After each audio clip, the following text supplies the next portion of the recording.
Hello my dear student, myself GK Mishra and welcome back in Vidya classes of biology. Student हम लोग आज start करेंगे pollen grain के कुछ topic के बारे में। और ऐसे पहले से हम लोग पोलन ग्रेन के बारे में पढ़ते आ रहे हैं। तो पहले के क्लास में हम आपको पोलन ग्रेन के बारे में ये बताए थे कि पोलन ग्रेन जो होता है ये इसकी आउटर जो लेयर होता है, मतलब पूरे पोलन ग्रेन दो लेयर से मिलकर बना हुआ होता है। एक आउटर लेयर से मिलकर बना होता है और एक इनर लेयर से मिलकर बना होता है। इसके आउटर लेयर को, बाहरी लेयर को हम लोग क्या बोलते हैं? आउटर इंटीगुमेंट बोलते हैं और अंदर के लेयर को इनर इंटीगुमेंट बोलते हैं। ये जो आउटर इंटीगुमेंट होता है ना पोलन ग्रेन का, जो बाहरी लेयर होता है, इस ये जो बाहरी लेयर है ये बना हुआ होता है किससे? स्पोरोपोलेनिन से। और स्पोरोपोलेनिन की जो रेसिस्टिविटी पावर होती है, जो प्रतिरोधक क्षमता होती है, वो काफी अधिक होता है और इस कारण इसे इजीली डिग्रेड नहीं किया जा सकता है या फिर किसी भी एंजाइम्स के द्वारा डिग्रेड नहीं किया जा सकता है। तो अब बात ये आती है कि तो फिर ये कैसे डिग्रेड होगा? सोचने वाली बात है।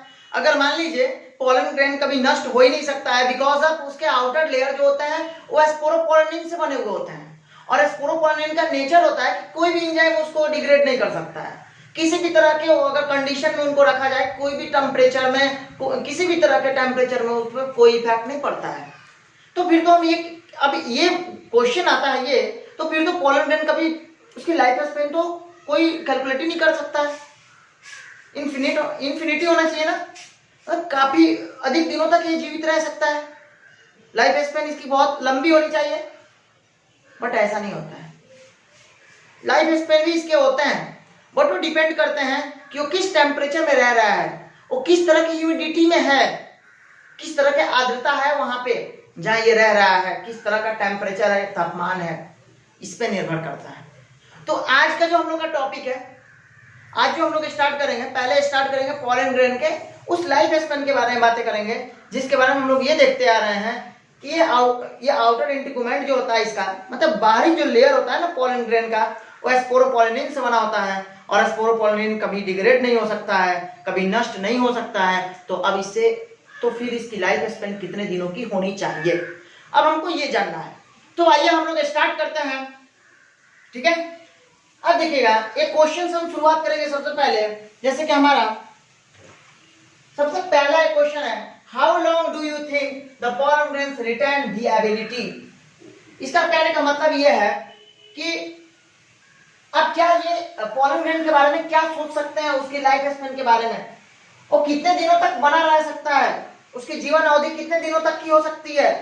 तो कितने दिनों की होगी? आंसर इसका होगा it depends on the prevailing temperature and humidity. मतलब कि वो जहां पे रह रहा है ना, जहां पे ये पोलन ग्रेन है, उस पोलन ग्रेन के टेम्परेचर पे और ह्यूमिडिटी, आर्द्रता पे निर्भर करता है। ये उस आर्द्रता पे और तापमान पे निर्भर करेगा उसके कि हाँ इसकी लाइफ स्पेन कितने दिनों की होनी चाहिए। जैसे उसमें आइए कुछ देखते हैं। इन सम सीरियल्स मींस अनाज, इन सम सीरियल्स कुछ अनाजों में सच एज कौन कौन? Rice and wheat, pollen grains loss viability with in 30 minutes of their release. इसमें कुछ ऐसे अनाज हैं जिसमें जैसे कि राइस प्लांट में और व्हीट प्लांट में, इसमें जो इनके पोलन ग्रेन्स होते हैं ये रिलीज होने के 30 मिनट्स के बाद क्या हो जाते हैं? रिलीज होने के 30 मिनट्स के बाद ये अपनी विएबिलिटी को खो देते हैं, अपनी लाइफ स्पेन को खो देते हैं। याद रखिएगा, राइस प्लांट और व्हीट प्लांट कितने समय के लिए? ओनली 30 मिनट्स इसकी लाइफ स्पेन होती है। इसका मतलब इसका लाइफ स्पेन व्हीट का और राइस का कितना होगा? 30 मिनट्स का होगा। अब उसके बाद अगला देख लेते हैं। But in some members of Rosaceae family, Rosaceae member के जो भी प्लांट आते हैं, फिर से लेगुमिनेसी फैमिली, फिर उसके बाद सोलेनेसी फैमिली, ये दे maintain viability for one month, ठीक है, मतलब 30 डेज के लिए। मतलब जैसे कि रोजेसी, लेगुमिनेसी और सोलेनेसी, ये जो फैमिली हम लोग देख रहे हैं, जो मेंबर देख रहे हैं, इनकी जो लाइफ स्पेन होती है वो 30 डेज की होती है, मतलब 1 मंथ का होता है, ठीक है। तो ऐसे ही आइए कुछ और भी हम लोग आगे टॉपिक को डील कर लेते हैं। तो अब आइए हम देखते हैं, जैसे कि हम अभी आपको क्या बताए हुए थे, पोलन ग्रेन के हम लोग बारे में देख रहे थे, उसके लाइफ स्पेन के बारे में। हमने वहां पे आपको कुछ प्लांट के बारे में बताया था, जैसे कि व्हीट प्लांट और राइस प्लांट के बारे में, उसके लाइफ स्पेन के बारे में आपको बताया था। फिर सोलेनेसी फैमिली के बारे में मैंने बताया, रोजेसी फैमिली के बारे में बताया। इन लेगुमिनेसी फैमिली के बारे में बताया, इन सभी के बारे में मैंने आपसे बातें कर चुका है। अब हम लोग को ये जानना है कि जैसे कि हम लोग ये बात जानते हैं आर्टिफिशियल इंसीमिनेशन करवाने के लिए, आर्टिफिशियल इंसीमिनेशन करवाने के लिए स्पर्म को या फिर सीमेन को एनिमल के लिए या फिर ह्यूमन के लिए स्टोर करके रखा जाता है। तो अब कितने डिग्री टेम्परेचर पर उसको रखा जाएगा और कहाँ रखा जाएगा ताकि वो सेफ रहे। आप लोगों ने, सभी लोगों ने अपने अपने गांव साइड में या फिर कहीं पे देखे होंगे जहाँ पे लोग अधिक से अधिक संख्या में काऊ रखते हैं, काऊ ब्रीडिंग करते हैं, एनिमल ब्रीडिंग जहाँ करते हैं, एनिमल का पशुपालन होता है जहाँ पे, ठीक है। तो वहाँ पे ये चीजें हम लोग जानते हैं। तो वहाँ उन्हें जब भी ब्रीड करवाना होता है, उनका अपने जनरेशन जैसे कि उन्हें रिप्रोड्यूस करना होता है उनमें किसी भी एनिमल को, तो क्या करना होता है, आर्टिफिशियल इंसीमिनेशन करवाया जाता है। आजकल ये टेक्निक बहुत ज्यादा चल रहा है, ठीक है, आर्टिफिशियल इंसीमिनेशन का। तो आर्टिफिशियल इंसीमिनेशन क्या किया जाता है, जैसे कि सीमेन को क्या किया जाता है, उस एनिमल्स के अंदर आर्टिफिशियली डाला जाता है, ठीक है। तो आर्टिफिशियली इसको इंसीमिनेट किया जाता है और इंसीमिनेट करने के बाद फिर इनके मेल गैमेट को फीमेल गैमेट के साथ मिलाया जाता है। क्योंकि वो जो ये इंसीमिनेट किया जाता है ना, एनिमल के अंदर जो इंसीमिनेट किया जाता है वो क्या होता है, मेल गैमेट होता है। और चूंकि हम जानते हैं फीमेल बॉडी में ट्रांसफर कर रहे हैं तो ऑलरेडी वहां फीमेल गैमेट बना हुआ है और हमें मेल गैमेट उसमें डालने की जरूरत है। ये नहीं सोचेंगे कि हाँ ये फीमेल गैमेट भी तो डाल सकते हैं, कैसे डालेंगे, ये तो मेल गैमेट होता है ना, ठीक है, क्योंकि फीमेल गैमेट तो ऑलरेडी उसके बॉडी में है ही। तो अब हमें ये जानना है यहाँ पे। अब आइए कुछ हम लोग इसके बारे में देखते हैं। आइए, जैसे हमने क्या बोला, we know that storing semen और sperm of many animals including humans for artificial insemination. Artificial insemination करवाने के लिए हम लोग स्पर्म को या फिर सीमेन को कई एनिमल्स के या फिर ह्यूमन का क्या करते हैं, ह्यूमन के लिए आर्टिफिशियल इंसीमिनेशन करवाने के लिए ह्यूमन में या फिर एनिमल्स में क्या किया जाता है, इसको स्टोर करके रखा जाता है। किसको, स्पर्म या सीमेन को। अब बात ये आती है कि ये क्या होता है आर्टिफिशियल इंसीमिनेशन। अब आर्टिफिशियल इंसीमिनेशन की बातें आती है तो हम लोग आर्टिफिशियल इंसीमिनेशन की थोड़ी सी बातें कर लें कि ये क्या है। देखिए, आर्टिफिशियल इंसीमिनेशन मतलब होता है, इंसीमिनेशन का सबसे पहले मतलब होगा, यहां हम लिख देते हैं एक पॉइंट,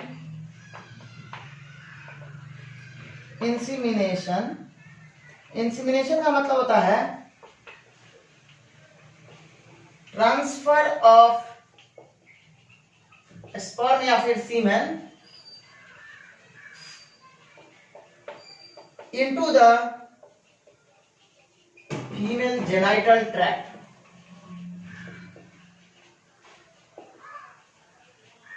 ठीक है, ट्रांसफर ऑफ स्पर्म और semen into the female genital tract is called insemination, is called insemination. But when it is given to artificially, then it is called artificial insemination. जब ये आर्टिफिशियल रूप से दिया जा रहा होगा तो उसे हम लोग आर्टिफिशियल इंसीमिनेशन कहते हैं, ठीक है। जैसे कि आर्टिफिशियल इंसीमिनेशन में क्या होता है, जैसे आप लोग ह्यूमन में ये देखिएगा आर्टिफिशियल इंसीमिनेशन भी होता है, ठीक है। तो आर्टिफिशियल इंसीमिनेशन में ह्यूमन में कैसा होता है, तो वहां पे हम लोग फोर्थ नंबर चैप्टर में पढ़ेंगे एनसीईआरटी में ये चीजें, वहां के आर्टिफिशियल इंसीमिनेशन क्या होता है, ठीक है, रिप्रोडक्टिव हेल्थ चैप्टर में। तो चलिए हम लोग ये देखते हैं फिर एनिमल्स में कैसे होता है। तो ऐसे तो एनिमल्स में सब लोग ये देख ही लेते हैं कि आर्टिफिशियल इंसीमिनेशन किस तरह हो रहा है। जैसे किसी भी डॉक्टर के द्वारा डायरेक्टली इंसीमिनेट कर दिया जाता है उस स्पर्म को फीमेल काऊ के अंदर या फिर बफेलो के अंदर, ठीक है। तो ये चीजें हम लोग यहाँ देखेंगे। अब आइए इंसीमिनेशन में हम लोग देखते हैं क्या होता है, ट्रांसफर ऑफ स्पर्म और semen into the female genital tract. Female के जेनाइटल ट्रैक्ट का मतलब होता है जनन भाग, जनन पथ। फीमेल के जनन पथ में जब स्पर्म को या फिर सीमेन को ट्रांसफर किया जाता है तो उसी को कहते हैं इंसीमिनेशन। अगर ये आर्टिफिशियली किया जा रहा है तो उसे हम लोग बोलते हैं आर्टिफिशियल इंसीमिनेशन। बात समझ में आ गया। अब यहाँ अगला पॉइंट है, it is possible to store. अब बात यहाँ ये आता है कि अच्छा ये बताइए कि इसको कैसे हम लोग स्टोर करके रखेंगे, कैसे स्टोर करने की बात आती है ना, तो किस तरह स्टोर करेंगे ताकि ये नष्ट ना हो। तो इसको स्टोर करने के लिए हम लोग क्या करते हैं, it is possible to store pollen grains of a large number of species for a year in liquid nitrogen at -196 degree Celsius. अब यहाँ एक बात आता है, जैसे कि ये इसमें हम लोग पॉलन ग्रेन को भी स्टोर करके ऐसे ही रखते हैं, जिस तरह से हम लोग स्पर्म को या फिर सीमेन को स्टोर करके रख रहे हैं, उसी तरह से पोलन ग्रेन को भी स्टोर करके रखा जाता है, ताकि फ्लावर में भी ऐसे ही आर्टिफिशियल इंसेमिनेशन करवाया जाए। समझ रहे हैं बात को? तो पोलन ग्रेन में क्या होता है, मेल पार्ट होता है ना फ्लावर का, मेल गैमेटोफाइट होता है ना, मेल गैमेटोफाइट को रिप्रेजेंट करता है, नर युग्मक है। तो इस वजह से ये पॉसिबल होता है। इसको हम लोग पोलन ग्रेन को कैसे स्टोर करते हैं, तो पोलन ग्रेन के लार्ज नंबर को हम लोग कई सालों तक, कई वर्षों तक हम लोग क्या करते हैं, लिक्विड नाइट्रोजन में डुबो कर अगर रखें, लिक्विड नाइट्रोजन के अंदर अगर रखते हैं, कितने डिग्री सेल्सियस टेम्परेचर पे, तो -196 डिग्री सेल्सियस, बिल्कुल कोल्ड होता है। ठीक है, और इस अवस्था में इसको रखा जाता है पोलन ग्रेन को, और वैसे ही स्टोर करके रखा जाता है क्या, स्पर्म को या फिर सीमेन को। ठीक है, तो हम लोग चलिए अब इसके बाद हम लोग का जो टॉपिक है, अब हमारा ये मेल गैमेटोफाइट जितना भी हमको पढ़ना था, या फिर फ्लावर के मेल एंड्रोइशियम के बारे में हम लोग जो पढ़ रहे थे, मेल फ्लावर के बारे में, तो हमारा टॉपिक कंप्लीट हो गया। अब यहाँ से हम लोग फ्लावर के फीमेल पार्ट का स्टार्टिंग करेंगे, फीमेल फ्लावर के बारे में बात करेंगे। फ्लावर का फीमेल पार्ट कौन कौन सा होता है, हम पढ़े हुए हैं गाइनोइशियम, और गाइनोइशियम का यूनिट क्या होता है, पिस्टिल होता है। तो हम लोग आज उसके बारे में बात करेंगे। आइए तो चलिए अब हम लोग देखते हैं। अब हमारा जो टॉपिक है यह है पिस्टिल, मेगास्पोरेंजियम और एम्ब्रियो सैक के बारे में। हम लोग जब आपको पिछले क्लास में पढ़ाए थे, जब हम लोग एंड्रोइशियम के बारे में पढ़ रहे थे, फ्लावर के मेल पार्ट के बारे में पढ़ रहे थे, तो वहां क्या पढ़ रहे थे, यहाँ मेगास्पोरेंजियम के जगह पे माइक्रोस्पोरेंजियम का नाम ले रहे थे, और बताए भी थे हम वहीं पे कि माइक्रोस्पोरेंजियम का नाम वहां हम लोग लेंगे। माइक्रोस्पोरेंजियम कहने का मतलब यह होता है कि ये हम लोग मेल पार्ट के बारे में बातें कर रहे हैं, और मेगास्पोरेंजियम का नाम लेंगे तो फ्लावर के फीमेल पार्ट के बारे में बातें कर रहे हैं। इतना समझ में रखिएगा। अब बात यह आता है कि हम लोग सबसे पहले यहाँ पे गाइनोइशियम में, जैसे कि हम ये जानते हैं, गाइनोइशियम का जो यूनिट होता है वो होता है क्या, पिस्टिल। गाइनोइशियम के यूनिट पार्ट को हम लोग बोलते हैं पिस्टिल, और ये जो पिस्टिल होता है, ये किस तरह से उसमें एक सेल का निर्माण होता है, वो होता है मेगास्पोरेंजियम, और मेगास्पोरेंजियम के द्वारा ही क्या होता है, एक सेल का निर्माण होता है। अब यहाँ पे एक चीज हम देखेंगे, गाइनोइशियम जो होता है, क्या है गाइनोइशियम, तो gynoecium is the female reproductive part of flower. सबसे पहले गाइनोइशियम जो होता है क्या होता है, फीमेल का रिप्रोडक्टिव पार्ट होता है ये फ्लावर का। Gynoecium is the female reproductive part of flower. Flower के जो रिप्रोडक्टिव पार्ट होते हैं ना, उन्हें हम गाइनोइशियम बोलते हैं, और उनका जो यूनिट होता है ना, ये पिस्टिल होता है उसका यूनिट। ठीक है, इकाई भाग होता है पिस्टिल। अब यहाँ एक बात हम लोग समझते हैं, द गाइनोइशियम विद सिंगल पिस्टिल, अगर गाइनोइशियम जो होता है सिंगल पिस्टिल वाला होता है तो उसे हम लोग मोनोकार्पेलरी बोलते हैं। क्या बोलेंगे, जब भी गाइनोइशियम सिंगल पिस्टिल वाला होता है तो उसको मोनोकार्पेलरी बोलेंगे। मतलब मान लीजिए कि कोई गाइनोइशियम है, पूरे गाइनोइशियम हम लोग बात कर रहे हैं, फ्लावर के पूरे फीमेल पार्ट के बारे में बात कर रहे हैं। अगर मान लीजिए फ्लावर के फीमेल पार्ट जो है, अगर उसमें सिंगल पिस्टिल है तो उसको हम लोग मोनोकार्पेलरी बोलेंगे, और अगर एक से अधिक पिस्टिल है तो उसे हम लोग मल्टीकार्पेलरी बोलते हैं। ठीक है, तो अब यहाँ पे हमें क्या देखना है, गाइनोइशियम सिंगल पिस्टिल के साथ होगा तो उसे हम लोग मोनोकार्पेलरी बोलते हैं। याद रखिएगा, बहुत इंपॉर्टेंट पॉइंट है ये, इससे क्वेश्चन आया भी है नीट में। ठीक है, and they have more than one pistil is called multicarpellary, और एक से अधिक अगर पिस्टिल उसके साथ होगा गाइनोइशियम के साथ तो उसे हम क्या बोलेंगे, मल्टीकार्पेलरी बोलेंगे। ये बातें समझ में आ गई आप लोग को। ठीक है, अब आइए हम लोग आते हैं सीन कार्पस समझते हैं और एपोकार्पस समझते हैं, ये क्या होता है। दो पॉइंट हमको समझना है, क्या सीन कार्पस में और एपोकार्पस में क्या फर्क होता है, क्या होता है, इसके बारे में हम लोग बात करेंगे। तो अब आइए हम लोग देखते हैं, अब हम लोग देखेंगे सीन कार्पस के बारे में। तो सीन कार्पस और एपोकार्पस क्या होता है, तो सीन कार्पस का मतलब होता है when there are more than one pistil fused together called syncarpous, and when they are free called apocarpous. बोला जा रहा है कि अगर एक से अधिक पिस्टिल एक साथ फ्यूज हो जाए, जब एक से अधिक पिस्टिल एक साथ फ्यूज हो जाए तो उन्हें हम क्या बोलेंगे, सीन कार्पस बोलेंगे। लेकिन अगर सिंगल पिस्टिल हो, फ्री हो, तब उसे हम क्या बोलते हैं, एपोकार्पस बोलते हैं। ठीक है, इतना कंप्लीट हो गया हम लोग का।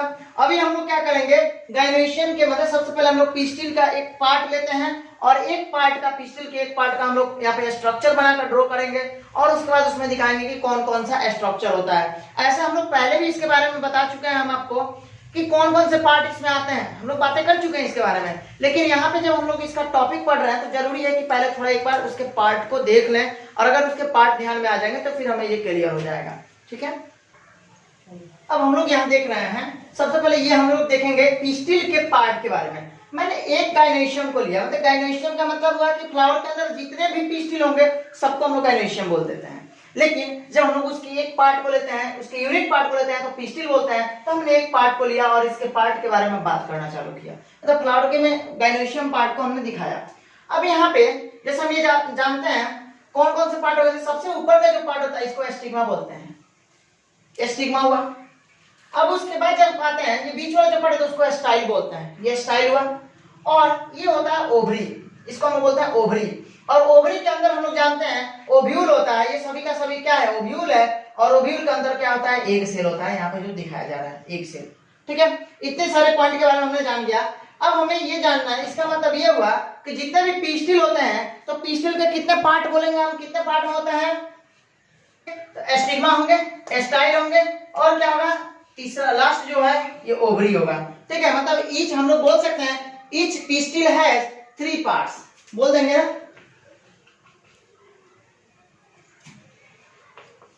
Each pistil has 3 parts. कौन कौन सा, तो चलिए पहला पार्ट क्या होगा, पहला पार्ट को हम लोग बोल देंगे स्टिग्मा, स्टिग्मा। दूसरा पार्ट कौन सा होगा, स्टाइल। और तीसरा पार्ट कौन सा होगा, ओवरी। और अब हमें ये इन तीनों के बारे में बात करना है। ठीक है, ये कौन कौन से क्या होता है ये, इसके बारे में हम लोग देखेंगे। अब यहाँ पे आप ये समझिएगा स्टाइल क्या होता है, ये जो हम लोग देख रहे हैं ना एक सेल, यही एक सेल होता है जो कि रिप्रेजेंट करता है किसको, ये रिप्रेजेंट करता है, निरूपित करता है फीमेल गैमेटोफाइट को या फिर फीमेल गैमेट को,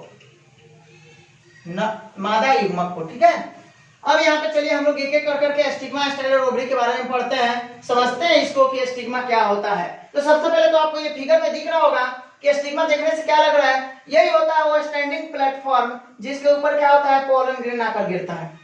और हम इसका बात कर चुके हैं, पोलन ग्रेन जो होता है मेल गैमेट होता है। और जब ये मेल गैमेट पोलन ग्रेन इस पे आता है तो आने के बाद कुछ समय तक यहाँ क्या होता है, रुकता है।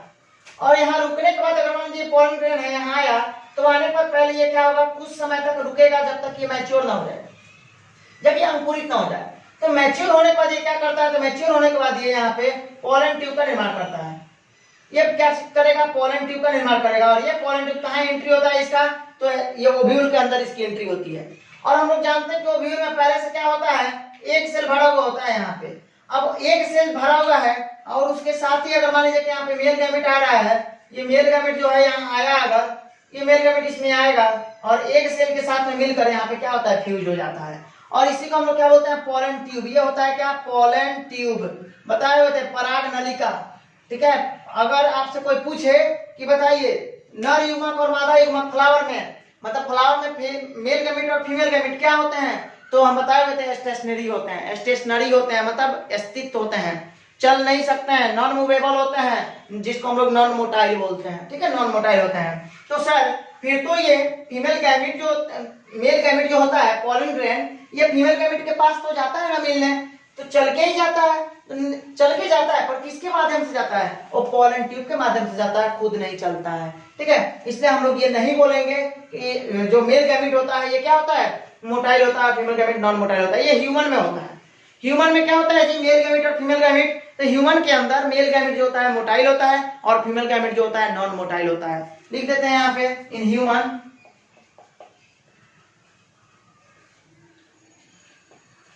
देखिए मेल गैमेट मोटाइल होता है और फीमेल गैमेट जो होता है क्या होता है, ये नॉन मोटाइल होता है, चल नहीं सकता है। लेकिन जब हम वही फ्लावर की बात करेंगे तो इन flower male gamete and female gamete both are non motile हो जाएगा। ठीक है, मतलब फ्लावर के केस में आते हैं तो नर युग्मक और मादा युग्मक दोनों क्या होते हैं, नॉन मोटाइल होते हैं और चलनशील होते हैं। लेकिन जब हम लोग ह्यूमन की बात करेंगे तो वहां पे नर युग्मक और मादा युग्मक दोनों ही, नर युग्मक क्या होता है, चलनशील होता है, लेकिन मादा युग्मक क्या होता है, और चलनशील होता है, स्थित होता है, स्टेशनरी होता है। अब यहाँ पे देखिएगा ओव्यूल के अंदर हम लोग देख रहे हैं कि एक सेल पहले से प्रेजेंट होता है। अब पोलन ग्रेन जैसे ही आता है तो पोलन ट्यूब का निर्माण करता है और पोलन ट्यूब का निर्माण करने के बाद उसी पोलन ट्यूब के माध्यम से ये मेल गैमेट जो होता है फीमेल गैमेट के पास जाता है। तो फिर हम यहाँ थोड़ी ना बोलेंगे कि मेल गैमेट यहाँ चल रहा है, यहाँ मेल गैमेट पोलन ट्यूब के माध्यम से जा रहा है, खुद नहीं चल रहा है ये। ठीक है, तो अब आइए, अब इसके बाद हम लोग स्टिग्मा के बारे में देखते हैं। स्टिग्मा, स्टाइल और ओवरी, ये तीनों हम लोग पार्ट के बारे में समझते हैं क्या होता है। अब चलिए, तो अब हम देखते हैं ईच पिस्टिल है 3 पार्ट्स। प्रत्येक पिस्टिल के पास में कितने पार्ट होते हैं? 3 पार्ट होते हैं। मतलब प्रत्येक पिस्टिल 3 पार्टों में बटा हुआ होता है, 3 भागों में बटा हुआ होता है। कौन? पहला स्टिग्मा, दूसरा स्टाइल और तीसरा ओवरी। अब हमको इसके बारे में बात करना है कि स्टिग्मा क्या होता है। अभी बताया भी थे हम क्या होता है, ये लैंडिंग प्लेटफॉर्म होता है, ठीक है। It serves as a landing platform for pollen grain. ये किसकी तरह कार्य करता है? ये जो होता है ये कार्य करता है लैंडिंग प्लेटफॉर्म के रूप में कार्य करता है पॉलन ग्रेन के लिए। मतलब पॉलन ग्रेन जो होता है इसके ऊपर आकर पहले क्या करता है, इसी के ऊपर फॉल करता है पॉलन ग्रेन, और फिर वहां बताया कि पॉलन ग्रेन फॉल करने के बाद वहां से पॉलन ट्यूब का निर्माण करता है। तो इसको हम लोग क्या बोलते हैं? स्टिग्मा जो होता है ये लैंडिंग प्लेटफॉर्म की तरह सर्व करता है। मतलब पॉलन ग्रेन का ये क्या होता है? लैंडिंग प्लेटफॉर्म होता है। अब उसके बाद अगला स्टाइल के बारे में सभी से नीट में क्वेश्चन पूछा गया है और पूछेगा भी, बहुत इंपॉर्टेंट पॉइंट है, इसलिए आप इसे याद रखेंगे। स्टाइल जो होता है, the style is the elongated cylinder part beneath the stigma. Style के बारे में हम बताए हुए थे। जैसे कि मान लीजिए कि हम ये अगर एक स्ट्रक्चर छोटा सा ये यहाँ ड्रॉ करते हैं, ये जैसे यहाँ हम लोग देख रहे हैं, ठीक है। अगर मान लीजिए सपोज इस फिगर की बात किए तो ये होता है स्टिग्मा, यहाँ से यहाँ तक का होता है स्टाइल, और ये होता है आपका ओवरी। अब आप ये बताइएगा, यहाँ जो हम लोग स्टिग्मा देख रहे हैं, स्टिग्मा के जस्ट नीचे होता है ना स्टाइल, तो इसलिए बोला गया क्या? स्टाइल जो होता है, स्टाइल इज द इलोंगेटेड। देखिए इलोंगेटेड मतलब लंबा, सिलेंडर पतला, लंबा होता है पतला होता है। इलोंगेटेड का मतलब होता है लंबा, सिलेंडर का मतलब होता है पतला। Part beneath the stigma, beneath का मतलब होता है के नीचे, बीनीथ द स्टिग्मा मतलब स्टिग्मा के जस्ट नीचे होता है। देखिए तो ये यहाँ से यहाँ तक जो हम लोग देख रहे हैं स्टिग्मा के नीचे ही देख रहे हैं ना, तो ये क्या होता है? स्टिग्मा के नीचे होता है स्टाइल। अब लास्ट जो हमारा पोर्शन है ये ओवरी। ये क्या होता है? It is the basal bulge part of the pistil. Basal का मतलब होता है आधारीय होता है, आधारभूत होता है ये, मतलब कि नीचे का पार्ट हुआ ना, बेसल पार्ट हुआ। और बल्ज का मतलब होता है क्या? ये बल्ज का मतलब होता है फूला हुआ। ये फूला हुआ पार्ट होता है किसका? पिस्टिल का। तो ये पिस्टिल का बेसल आधारभूत फूला हुआ भाग होता है कौन? जिसको हम लोग ओवरी बोलते हैं। अब देखिएगा ओवरी के अंदर, ओवरियन, ओवरी के अंदर वाले जगह को, ओवरी के अंदर जो भी चीज है उसको हम लोग ओवरियन कैविटी बोल देते हैं, या दूसरे टर्म में उसको हम लोग लोक्यूल बोलते हैं, LOCULE लोक्यूल।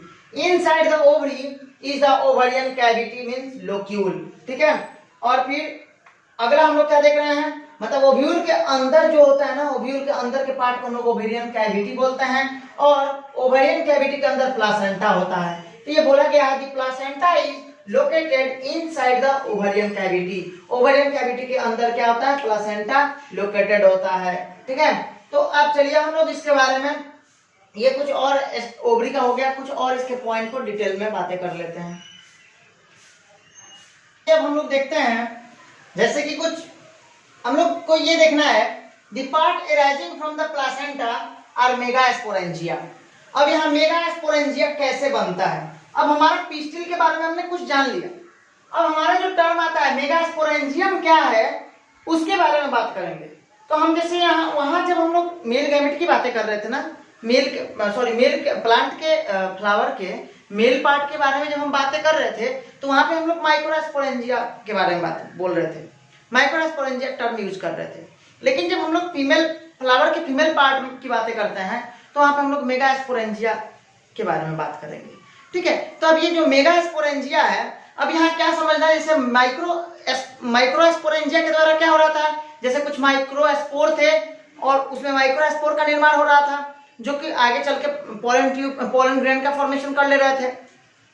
सेम यहाँ वही होगा, the part arising from the placenta. देखिए हमने अभी पढ़ा था क्या, हमने बोला था ओवरी के अंदर के कैविटी को ओवरियन कैविटी बोलते हैं, और ओवरियन कैविटी के अंदर प्लासेंटा होता है, और प्लासेंटा से जो भी पार्ट निकलता है फ्लावर का, उसी को हम बोलते हैं मेगास्पोरेंजिया, ठीक है। तो देखिए वही बोला जा रहा है, the part arising from the placenta are the megasporangia commonly called ovule, और सामान्यतः उसे ओव्यूल कहते हैं, ठीक है, ओव्यूल कहेंगे उसे हम। अब उसके बाद देखते हैं number of ovules in the ovary. Ovule जो होता है उसका संख्या ओवरी में कितना हो सकता है, किस तरह हो सकता है। तो अब ये जो होता है मे बी 1, एक भी हो सकता है, या एक से अधिक भी हो सकता है, may be more than one, एक से अधिक भी हो सकता है। अगर मान लीजिए ये एक होगा, मे बी वन, एक होगा, तो उसमें कौन आएगा? वीट आएगा, वीट गेहूं, पैडी धान और मैंगो आम। ठीक है, इन तीनों में क्या होता है, इसमें अगर ओव्यूल के अंदर, ओवरी के अंदर सॉरी ओव्यूल एक होगा तो आएगा वीट, पैडी और मैंगो। अगर हम बात करें पपाया का, ऑर्किड का और वाटरमेलन का, तरबूज का, तो इन तीनों में क्या होता है, इन तीनों में जो ओव्यूल होते हैं ओवरी के अंदर मोर देन वन होते हैं, एक से अधिक होते हैं। ठीक है, तो ये यहाँ तक हमारा जो टॉपिक था ये कंप्लीट हो गया माइक्रो मेगा स्पोरेंजियम के बारे में। और हम लोग जो अगला टॉपिक पढ़ेंगे, जो कल के क्लास में हम लोग पढ़ेंगे, उसमें हम लोग को पढ़ना है मेगा स्पोरेंजियम क्या होता है और उससे मेगा स्पोरोजेनेसिस कैसे होता है, मतलब एक सेल का निर्माण किस तरह होता है, उसके बारे में हम लोग नेक्स्ट क्लास में बातें करेंगे।